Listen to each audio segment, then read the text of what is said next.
याद करने की क्षमता भी बढ़ाते रहिए, क्योंकि हर चीज के पीछे एक लॉजिक होता है। अगर आप लॉजिक समझ जाते हैं तो आपको याद करने में उतनी मुश्किलें नहीं होंगी। ठीक, तो अब हम चलें और देखते हैं कि कौन कौन से पठार हैं।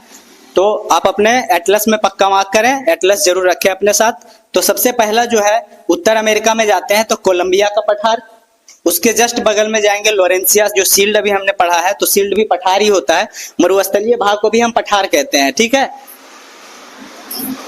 उसके बाद कौन सा है, गुयाना का पठार, कोलोराडो का पठार, ब्राजील का पठार, बोलिविया का पठार, पेटागोनिया का पठार।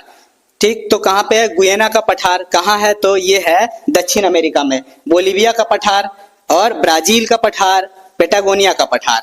अब यहाँ से चले अगर हम, तो टांगानिका का पठार आप देखेंगे अफ्रीका में मैप पे, तो यहाँ टांगानिका लेक होगा, झील होगा यहाँ पे, उसी के पास टांगानिका का पठार बना हुआ है।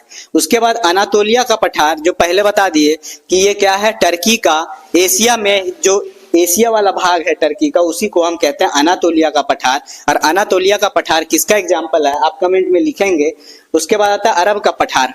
और फिर भारत में अगर चले जाएं तो भारत में देखेंगे मालवा का पठार, बाघेलखंड का पठार, छोटा नागपुर का पठार, और फिर जो मेन है वो है दक्कन का पठार।